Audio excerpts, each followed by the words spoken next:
Hoje você vai entender a verdade por trás do vídeo do irmão do governador Carlos Brandão.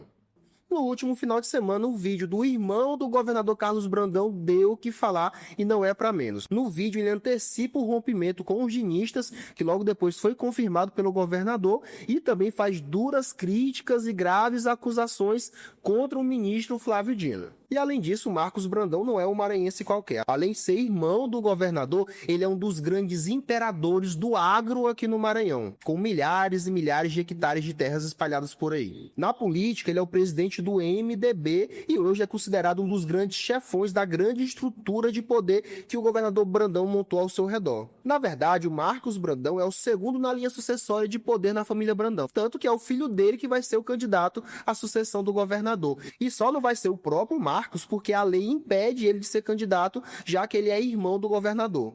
Mas vamos lá ver esse vídeo, eu vou desmentir aqui ponto por ponto e no final do vídeo eu vou te explicar por que o irmão do governador soltou esse vídeo logo agora. Eu tenho a consciência tranquila que tentamos de todas as formas que não houvesse este rompimento. Olha, em menos de 10 segundos já vem a primeira bomba. E, gente, o Grupo Brandão não só não fez nada para evitar esse rompimento, como eles provocaram esse rompimento desde o início do governo Brandão. E aqui eu vou citar só alguns casos mais emblemáticos dessa perseguição contra os dinistas que vem desde o primeiro dia do governo.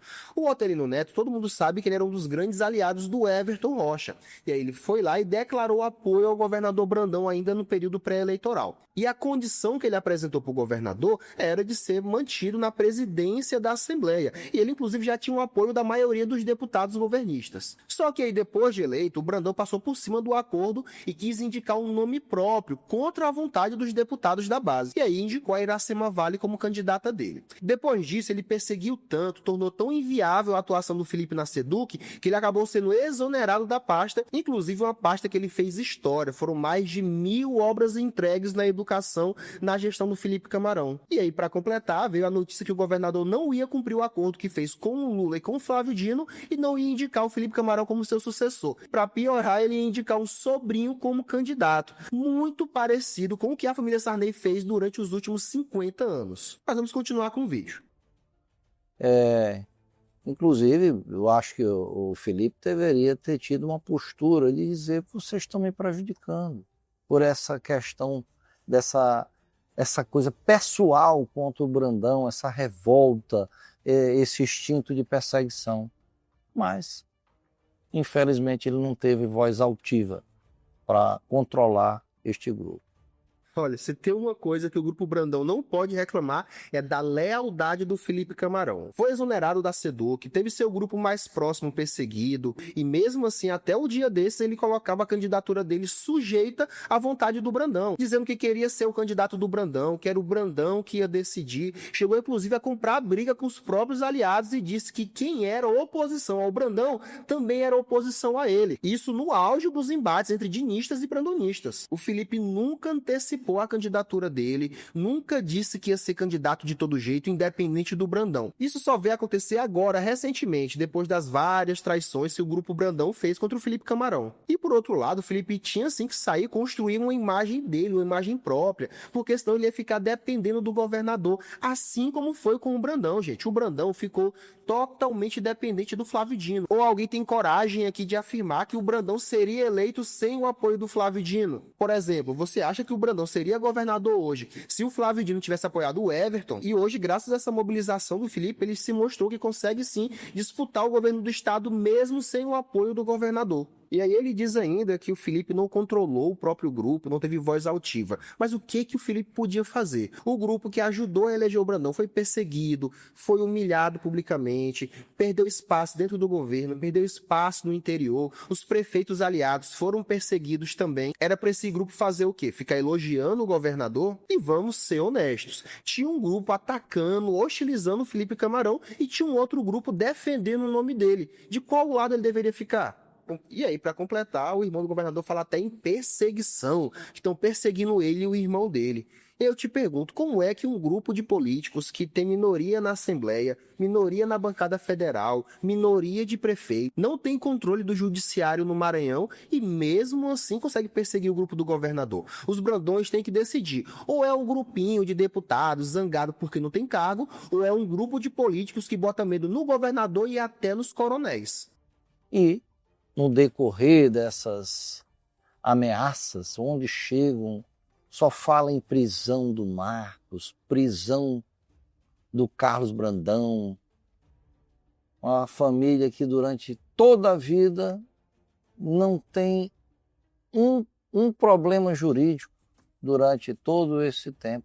E aí eu não sei aqui de que família o Marcos Brandão tá falando, porque a família Brandão tem várias decisões desfavoráveis na justiça contra eles. E aqui eu vou citar algumas dessas decisões, e você vai me dizer se é perseguição jurídica ou se é apenas a justiça sendo feita. Primeiro caso, o afastamento dos parentes do governador. O STF determinou que o governador afastasse vários parentes da estrutura do poder. Tudo isso pela suspeita de nepotismo. O próprio Marcos Brandão foi exonerado de um cargo que o governador criou apenas para empregar ele na estrutura do governo. Além do Marcos, a filha dele, a Mariana Brandão, também foi afastada. E aí eu te pergunto, o STF afastar parentes do governador por nepotismo é perseguição jurídica ou é apenas a justiça sendo feita? Um outro membro da família Brandão também está envolvido em uma investigação de um caso que envolve propina do Estado e assassinato a sangue frio. A gente está falando aqui agora do caso do Tech Office, onde um empresário foi assassinado a sangue frio em frente ao prédio do Tech Office. E ao que tudo indica, o encontro entre o assassino e a vítima foi marcado para discutir a cobrança de propinas em obras do Estado. E quem teria convidado a vítima para o local da sua morte teria sido Daniel Itapari Brandão, o sobrinho do governador. Em várias imagens mostra o tal do careca do Tech Office chegando no local junto do assassino momentos antes do crime ser cometido. E recentemente o TCU também abriu uma investigação contra o governo Brandão porque ele pagou 13 milhões de reais para uma empresa da família dele. Então sim, a família Brandão tem várias decisões desfavoráveis na justiça. E por fim, depois do carnaval, o deputado Pedro Lucas me procurou ansioso porque tinha encontrado com o deputado Márcio Gerri. E esse disse para ele, olha, nossa paciência chegou no limite. Tentei a última conversação com Carlos Brandão e se ele não anunciar o nosso candidato, nós vamos afastá-los por 90 dias, depois a gente consegue outro ministro para afastar mais 90 dias. Para começar, vou te dizer aqui, isso aqui é o ótimo de um aliado, viu? Ele pegou aqui o Pedro Lucas Fernandes e colocou ele numa situação muito delicada. Ele vai ter que explicar essa história, que conversa foi essa, como aconteceu, e vai ter que provar se ela é verdade ou não. Mas eu acho que essa conversa sequer aconteceu, até porque ela é toda furada. Você vê aqui, o Marcos fala que em fevereiro o Márcio Gerri disse que já tinha acabado a paciência dele e que iam afastar o governador. Nós já estamos em agosto, o governador Brandão não indicou o Felipe Camarão e nada aconteceu. Mas agora eu vou te explicar o porquê que os Brandões estão levantando essa tese de que o ministro Flávio Dino está por trás de tudo isso, manipulando e tramando contra o governador Brandão. Na verdade, é bem simples. A questão é que a família Brandão tem vários processos na justiça, o governo Brandão tem várias denúncias graves com fartas provas que podem condenar o governador não só a perder o cargo, como também até a prisão. E como eles sabem que tudo acaba no STF, eles já estão adiantando o discurso para quando forem condenados dizerem não, é uma perseguição política e eu sempre avisei dessa perseguição. Só que mesmo que o Flávio Dino quisesse perseguir eles, ele precisaria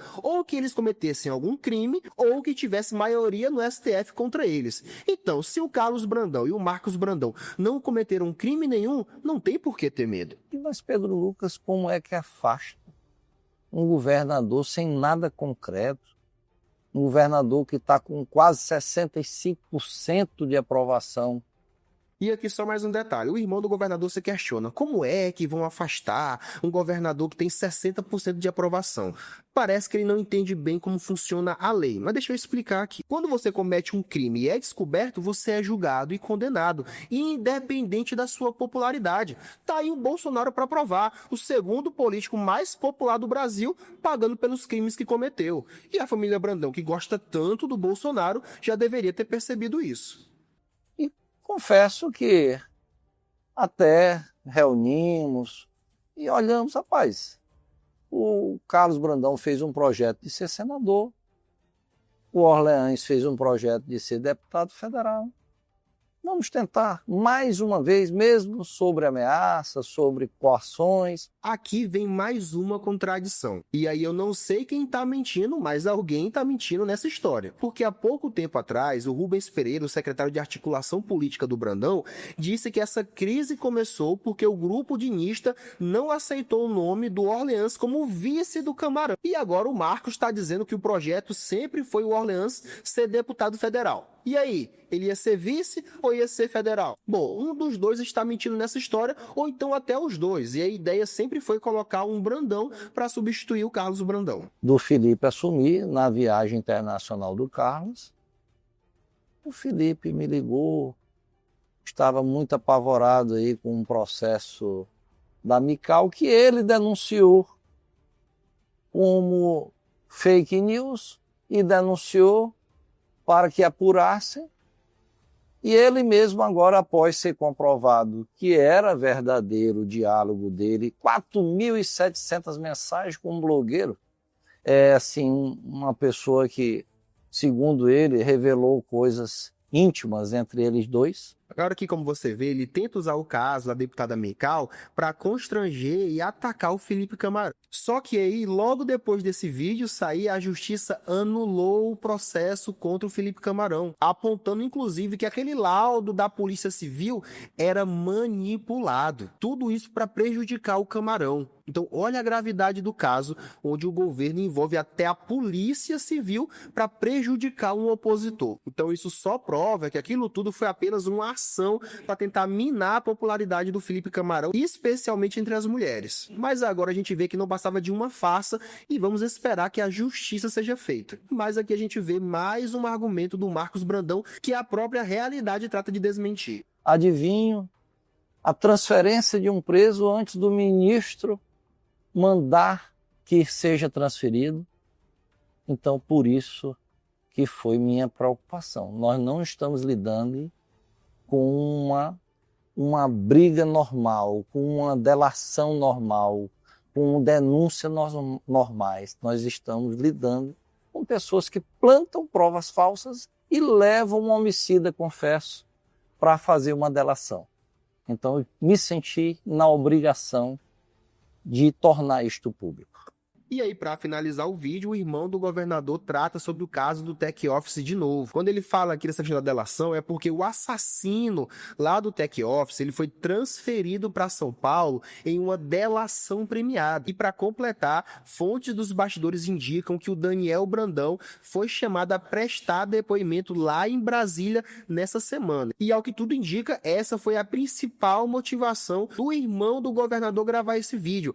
Eles estão apenas com medo da justiça. Bom, com esse episódio que a gente vê é o desespero, é o medo da família Brandão. Mas como já disse aqui, quem não comete crimes não tem por que ter medo da justiça.